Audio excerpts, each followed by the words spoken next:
Başlangıçtan itibaren 29 sıra ördüm ve örme işlemini tamamladım. Şimdi ikinci aşamaya geçeceğiz. İkinci aşamada tığ ile çantanın üzerinden bu dilimlerin etrafına kaydırmalar yapacağız arkadaşlar. Birbirine paralel devam edecek. Daha sonra da çapraz olarak kesişecek. Gördüğünüz gibi burada ek yerimiz orta noktaya kadar kaydı. Burada başlamıştık. Devamında buraya kadar geldi. Bu sorun değil. Zaten kaydırma yaparken de ek yerleri kapanacak.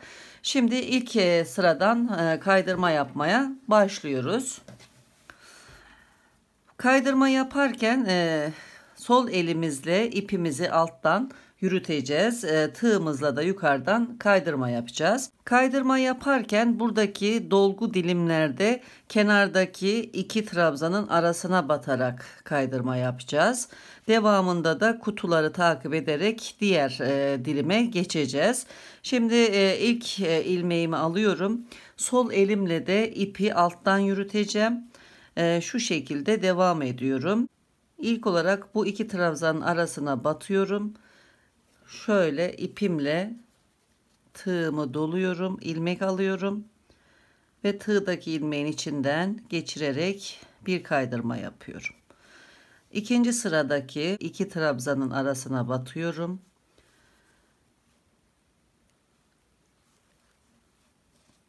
Alttan ipi tığa doluyorum, ilmek alıyorum ve tığdaki ilmeğin içinden geçirip kaydırma yapıyorum. Kaydırma yaparken ilmeklerimizin çok sıkı olmamasına dikkat edelim arkadaşlar, toplamasın. Üçüncü sıradaki bu iki trabzanın arasına batıyorum. İlmek alıyorum. Tığdaki ilmeğin içinden geçiriyorum. Bu şekilde bu sırayı aşağı kadar takip ediyorum.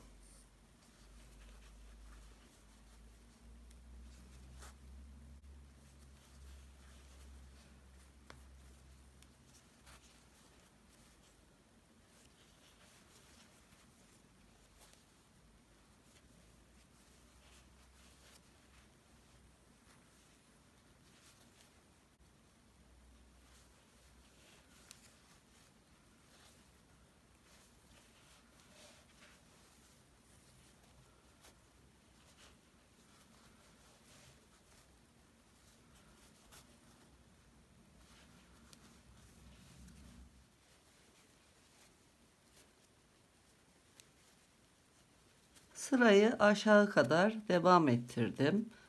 Son sıraya da kaydırma yaptım. Şimdi arka tarafa döneceğim. Şöyle çeviriyorum. Tam bu noktaya, aynen bu noktanın karşılığı olan yere batıyorum. Arka taraftan devam edeceğim. Kaydırma yapıyorum. Bu sırayı takip ediyorum. Köşeyi alarak devam edeceğim.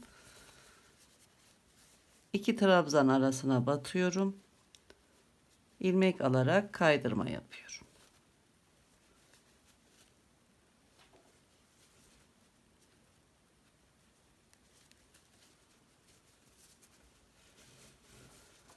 Tekrar bu sırayı takip ettiğimde bu yüze dönmüş oluyoruz.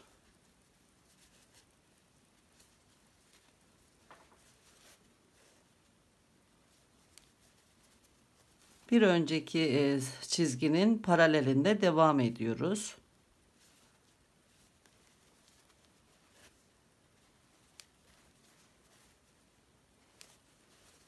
Yukarı kadar devam edelim.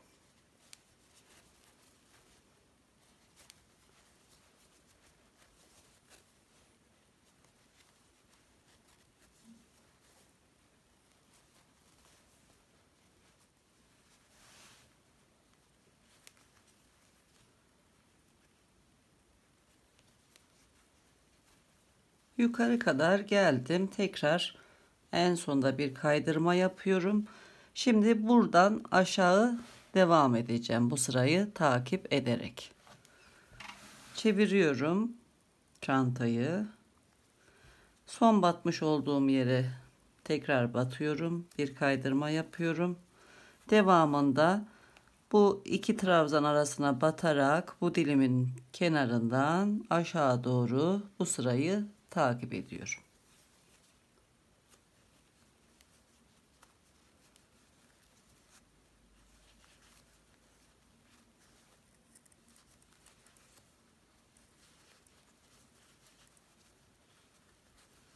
Burada önceki sırayla çakıştık. Şimdi bu sıranın üzerinden atlıyorum. Yoluma devam ediyorum.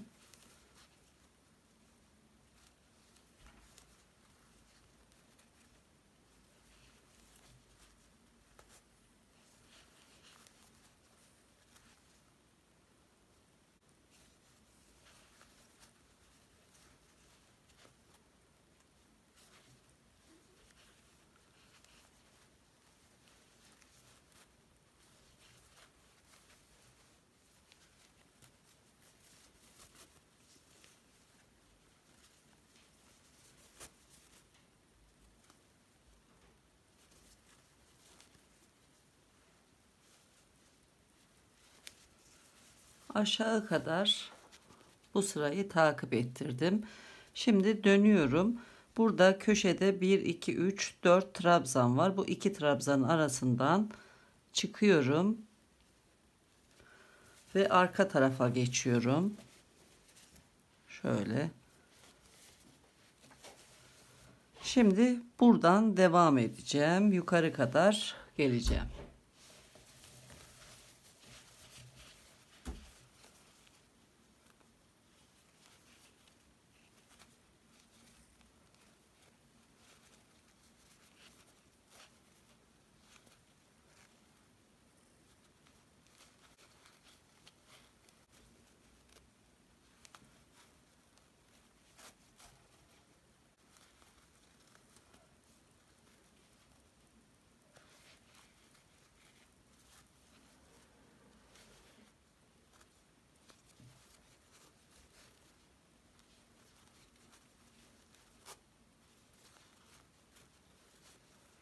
Son kaydırmayı da yapıyorum. Sırayı tamamladım.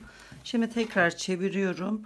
Buradan aşağı doğru devam edeceğim. Buraya kadar kaydırma yapalım.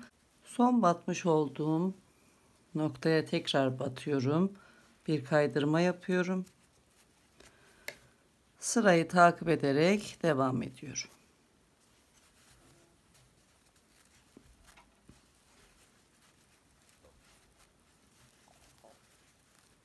Şimdi bu noktadan sıramızı devam ettiriyoruz. Köşeden dönerek aşağı kadar geleceğiz. Devam ediyorum.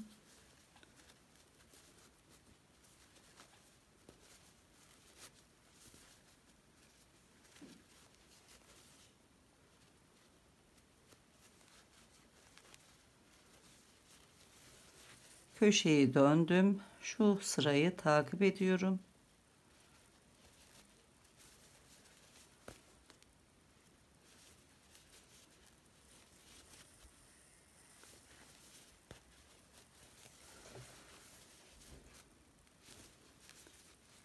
Başlangıç noktasına kadar geliyorum.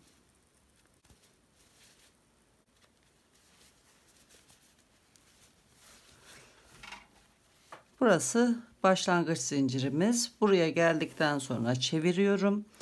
Bu noktadan hemen buraya batacağım ve bu sırayı takip ederek yukarı devam edeceğim. Buraya kadar geleceğim. Buraya batıyorum. Kaydırma sırasını takip ediyorum.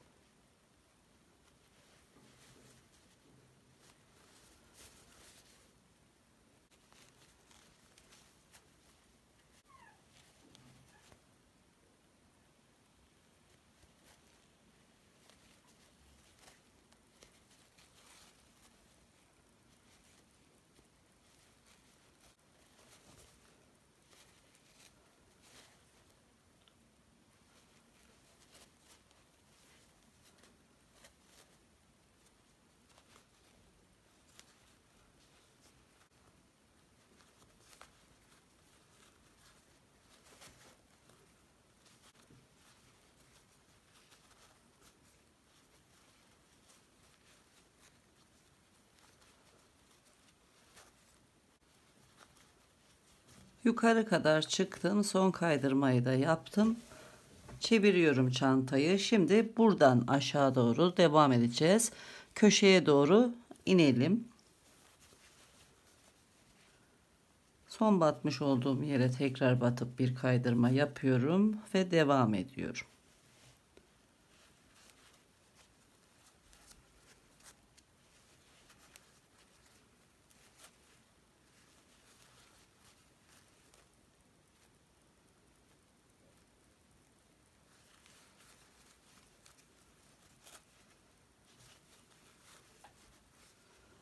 Bu noktaya kadar geldim. Sırayı devam ettireceğim. Arka taraftan inerek bu köşeye kadar geleceğim.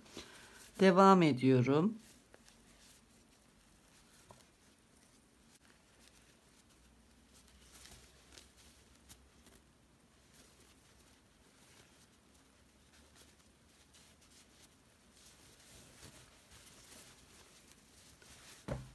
Çeviriyorum.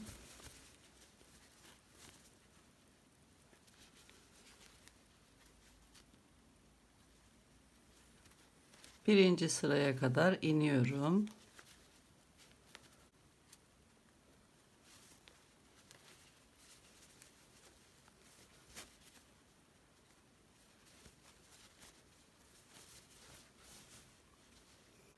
Burası başlangıç zinciri. Tekrar çeviriyorum. Buradan devam edeceğim. Tekrar bu yüze geçip böyle yukarı kadar çıkacağım.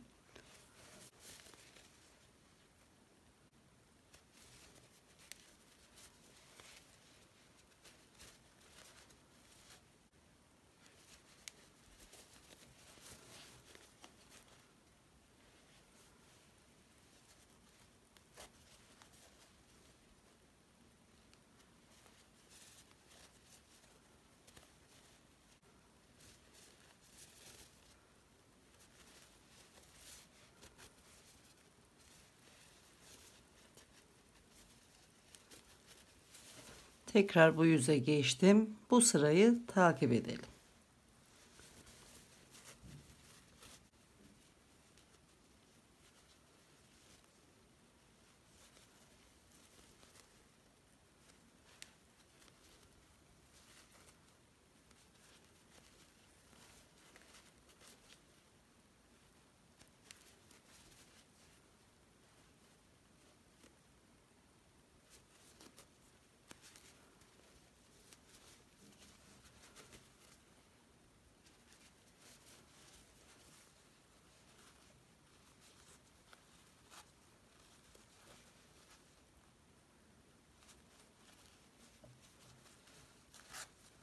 Yukarı kadar geldim.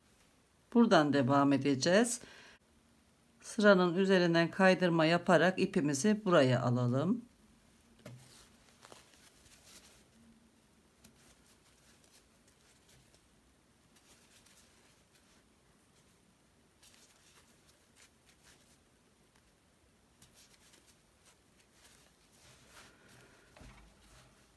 Buraya sık iğne gideceği için bu kenar sonradan düzelecek arkadaşlar. Görüntü düzgün olmadı diye dert etmeyin. Şimdi ipimizi bu tarafa aldık. Buradan devam edeceğiz. Siz yaparken bu şekilde denk gelirse üst tarafta gösterdiğim şekilde ipinizi kaydırabilirsiniz. Devam edelim. Şimdi bu sırayı takip ederek buraya geleceğim. Arka taraftan devam edeceğim buraya kadar.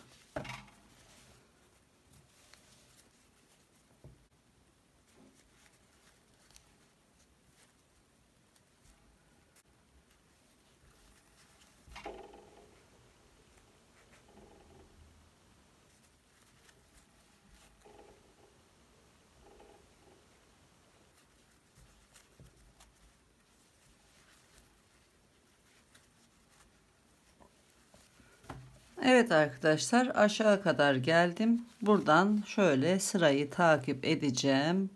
Ve bu bölüme geleceğim. Buradan arka tarafa geçeceğim.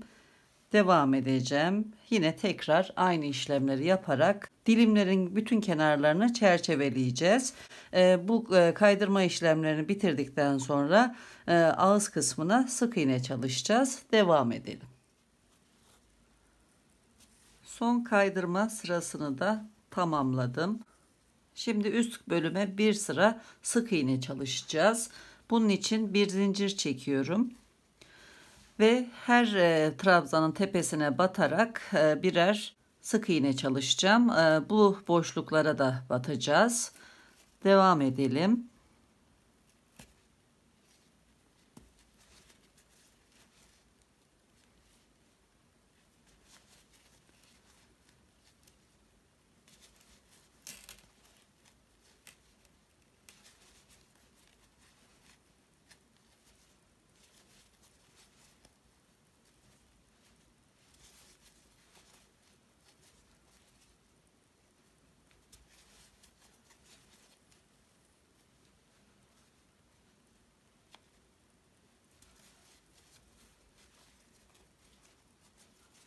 Boşluğa batıyorum.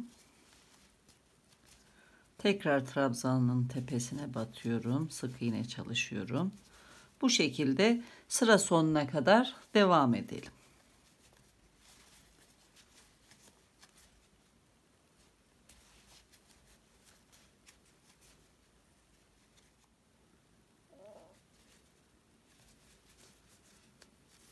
Sıra sonuna geldim.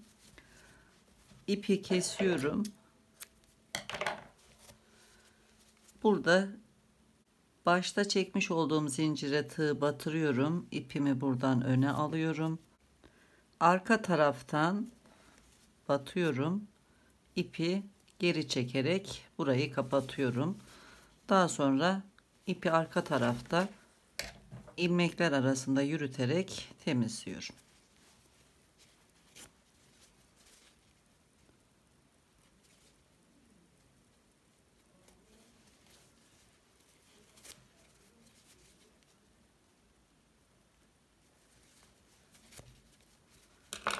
Fazlalık ipi de kesiyorum. Çantamızın örme işlemi bitti. Sıra geldi kulplara.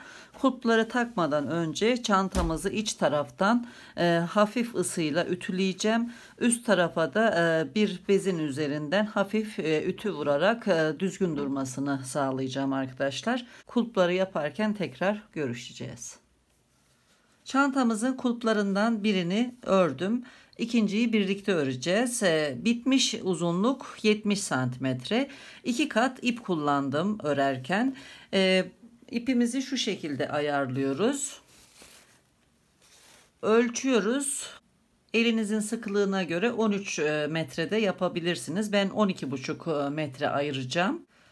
İpi ayırdıktan sonra yumaktan gelen ipi de şöyle birlikte katlayarak kullanıyorum. Bu taraf ayırmış olduğum 12,5 metre iplik, bu taraftaki ip de yumaktan gelen ip. Dikmek için de 15-20 santimetre ayırdıktan sonra 6 numara tığ kullanarak bir ilmek alıyorum.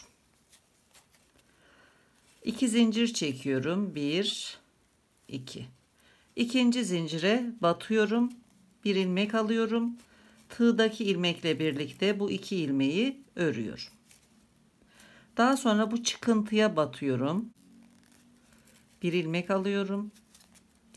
Tığdaki iki ilmeği birlikte örüyorum. Dönerek bu şekilde öreceğiz. Yine bu çıkıntıya batıyorum. Şu şekilde bir ilmek alıyorum. Tığımdaki ilmekle birlikte örüyorum. Tekrar sağ taraftaki çıkıntıya batıyorum. Buradan bir ilmek alıyorum. 2 ilmeği birlikte örüyorum. Bu şekilde toplam 70 santimetre örelim.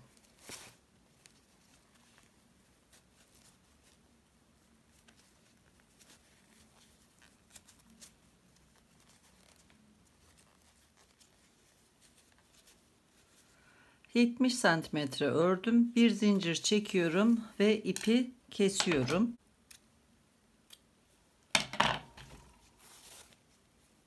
Buradaki ip de dikmek için kullanılacak. Şimdi çantanın saplarını montaja geldi sıra. Çanta saplarından birini yerleştirdim. Diğerini birlikte yerleştireceğiz. Kutulu bölümün ilk kutusuna, burada da son kutusuna batarak diktim.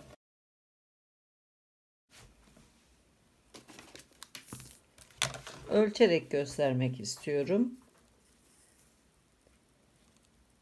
13 santimetre sağ taraf kulptan sonra. Burada da yine 13 santimetre kulptan sonra var. İki kulp arasında da 12 santimetre yer alıyor arkadaşlar. Buradan geçiriyorum kulpu.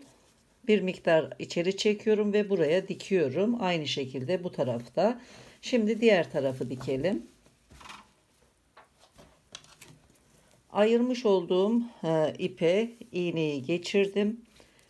Buradan hemen bu kulpun karşısına buraya batıyorum.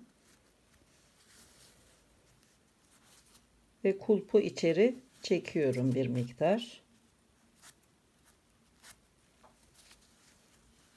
Şu şekilde. Daha sonra ikiye katlıyorum şöyle. Ve buradan bu tarafa dikeceğim. Önce buraya tutturuyorum.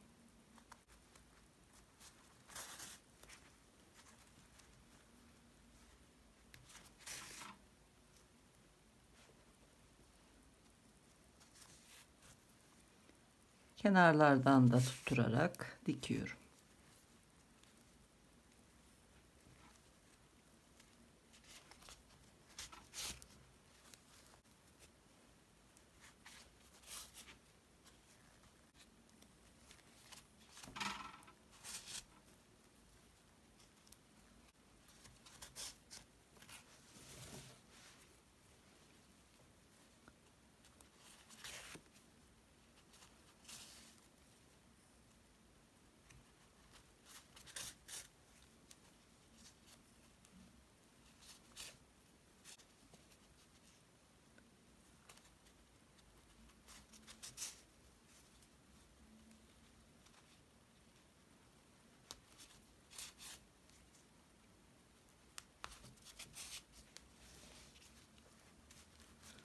Gördüğünüz gibi sağlam bir şekilde dikildi. İstediğiniz kadar ipi kullanabilirsiniz. Benim için bu kadar tutturmak yeterli.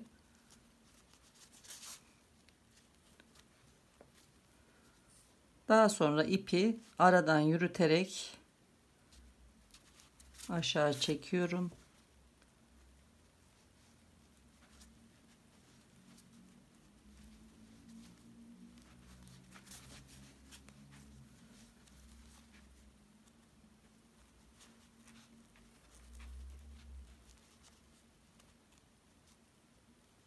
Tekrar şöyle kenardan yukarı doğru çıkıyorum. Açılmasın diye.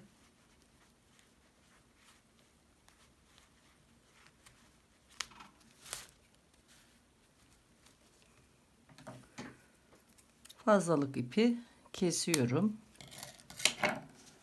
Çektiğimizde ip kayboldu. Bu şekilde. Daha sonra kulpların boyunu ölçüyorum. Hem bu dönmesin diye de düzeltiyorum bu arada. Eşit olması için.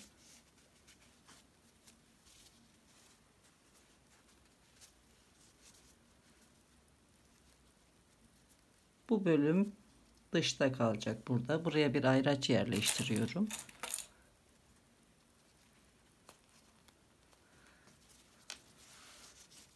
Düzeltiyorum dönmesin diye. Tekrar iğneye geçiriyorum ipi.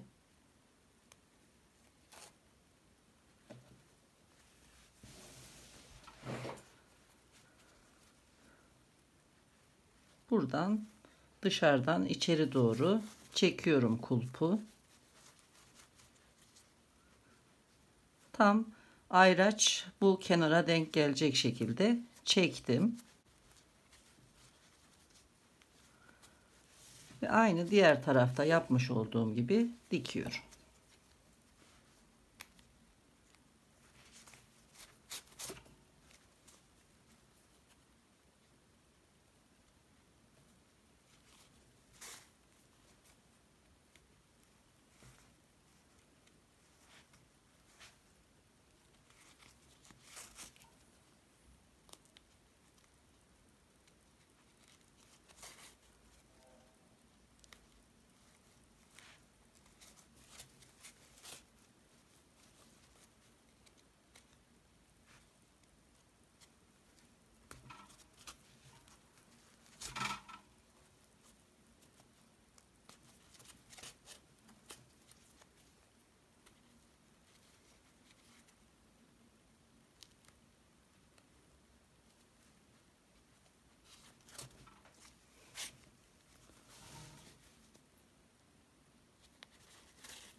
kulpu iyice sağlamlaştırdıktan sonra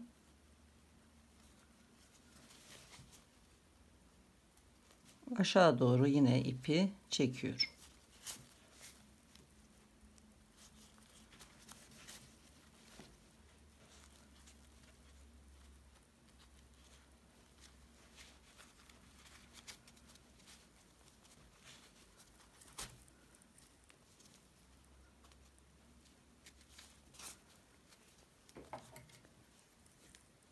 Fazlalığı kesiyorum.